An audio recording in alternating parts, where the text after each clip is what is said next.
Hey, and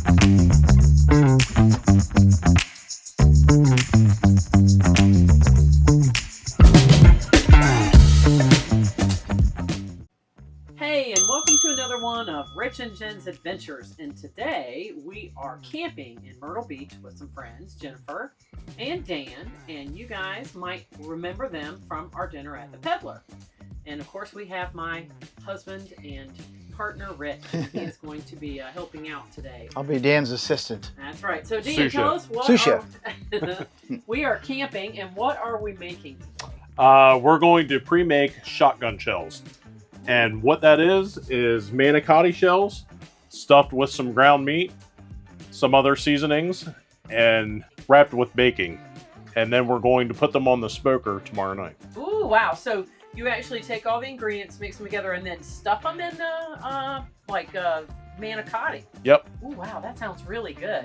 Now, how long does it take you to smoke them when you get ready? About an hour at 300 degrees. Oh, that's not bad at all. Nope. And then we're going to make these tonight and smoke them tomorrow? Yes.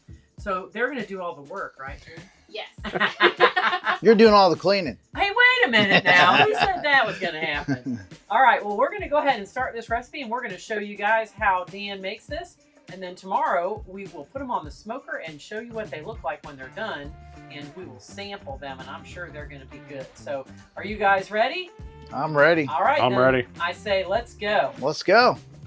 All right, Dan, let's get going. What do we got to do here? All right, so here's all our ingredients. And if you're wondering, I go by a recipe on Meat Church Barbecue. Oh, I love that. What's that? This is around a pound of ground sausage. Awesome. Mix that. We have about a pound of ground beef. Okay. Now, is that just regular sausage or breakfast sausage or? It's I think this one is regular ground like a sausage. regular, okay. Yeah. All right. We're gonna put in 2 cans of green chilies. Okay. Now you guys are kind of toning it down a little bit for us. I heard you saying something. Sometimes you make it spicy. Yeah. Some people like to put ground jalapenos in or some other kind of peppers. This I find is a good mix for just about everybody's taste. Right, because some people can't take that. And then going to do about 8 ounces of shredded cheese. Okay. And we're using Colby Jack for that. Okay. You can never have too much cheese. No, you're right. No.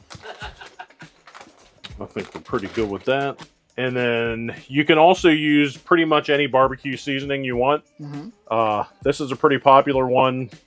A lot of big box stores have it. What is it? Pork barrel barbecue. Okay, got it. Just an all-around rub. Mm-hmm. Goes great on pork. That's what I use a lot of it for. All right. How much you putting in? 2 tablespoons maybe. Okay. I will put a little bit more of this on when it goes in the smoker on top of the bacon. Okay. And now we just mix it up. Just doing it by hand, huh? Yep. Best way to do it. When you do go to put these into the shells, some people cut a corner of a plastic baggie and try and use it to squeeze into the shell. But I found the best way to do it is just use your hands, use your fingers, and just push it in there. How many pieces of shotgun shells will this make?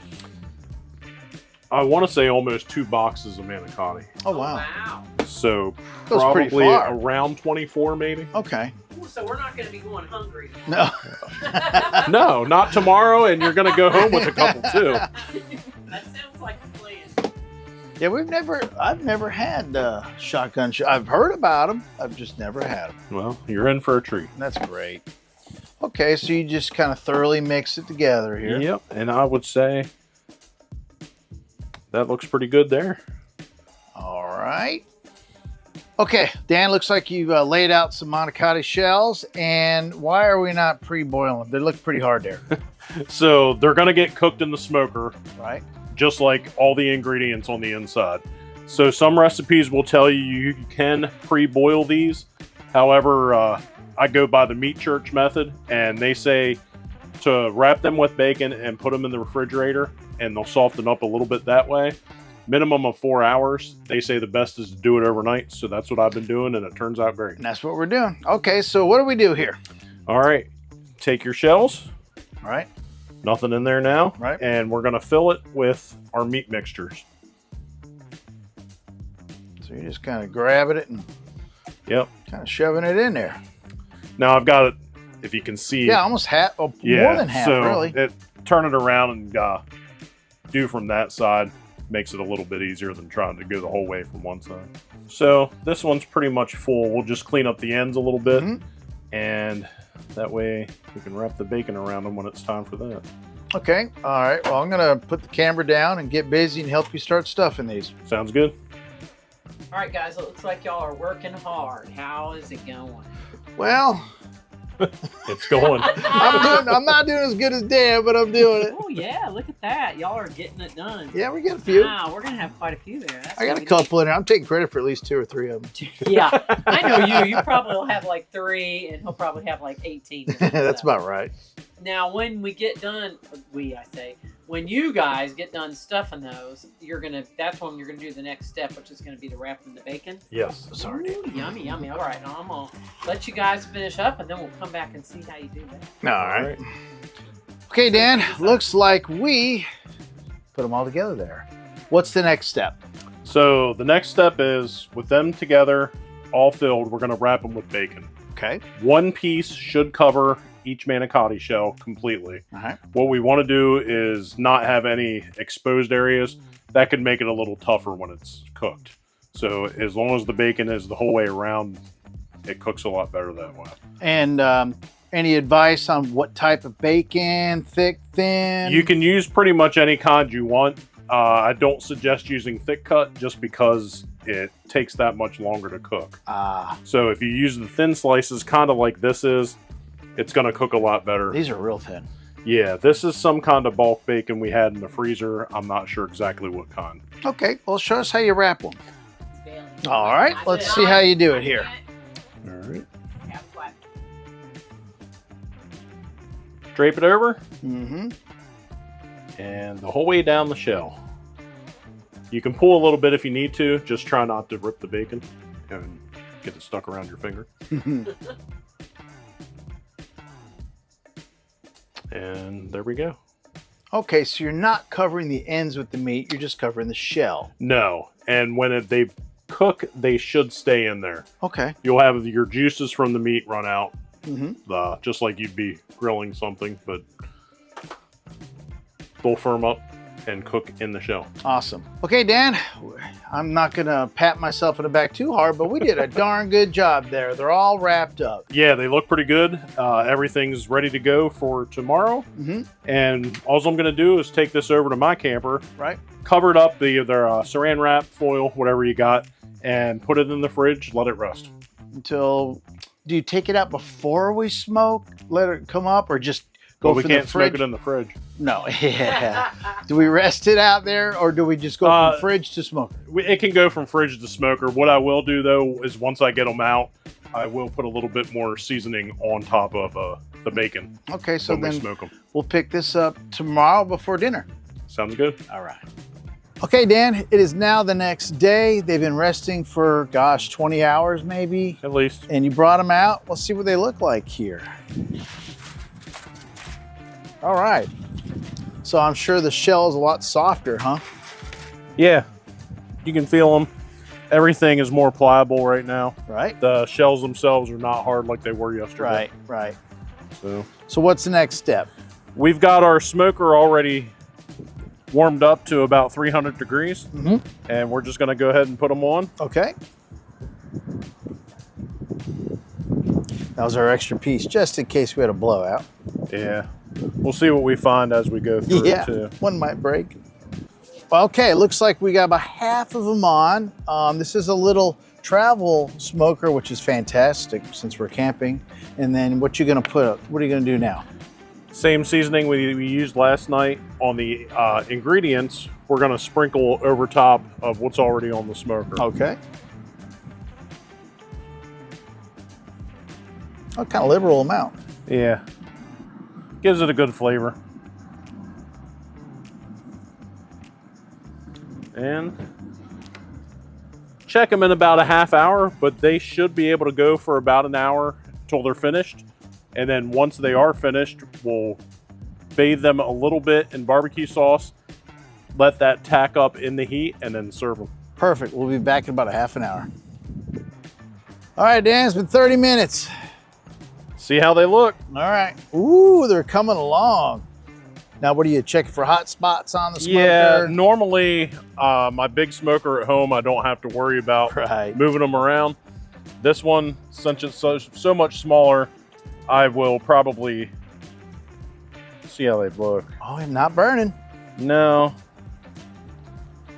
Still not but burning. I think the inside toward the center is getting done a little bit more. So I'm going to flip them from one side to the other. Now, do you roll these at all, or just not really? You just kind of keep them that way? Just keeping them the way they are. Okay, perfect. The only reason to really give them a roll would be if your bacon's not crisping up. Right.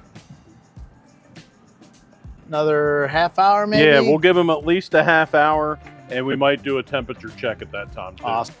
Okay, Dan, it's been 1 hour now. What are we going to do? Well, we'll see how they look. Well, they look great. And I think they look done.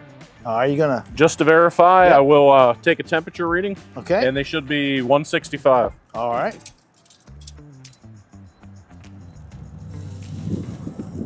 Oh, we're way overdone. Oh, good. Well. Yep. Okay. We're good to go. So what I'm going to do, put a little barbecue sauce in a cup. Okay. And baste them on. So you're just going to give it a little nice light coating? Yeah, just on the top. Ooh, they look good. Ooh, those look really good. Mm-hmm. So, are you excited? I'm ready. Yeah, they look great. How long are you going to let them baste? Yeah, 5 or 10 minutes. We'll check them in 5. Perfect. Okay, Dan, it's been about 5 minutes, 6 minutes or so. I'm not really sure exact time. See how they look? Oh, look at that, firmed right up. Jen, what do you think? I'm ready to eat them. All right.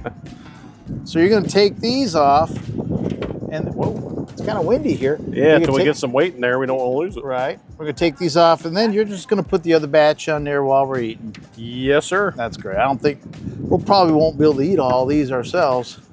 There's quite a few here. Well, when you make stuff like this, you got a lot of instant friends. Yeah, right. Well, not to brag or anything, but good night. Look at the food we got here camping here. And where did the pierogies come from, Jennifer? The S&D Polish Deli in Pittsburgh, Pennsylvania. Oh, yummy, yummy, yummy. And that's Jennifer, Dan's wife.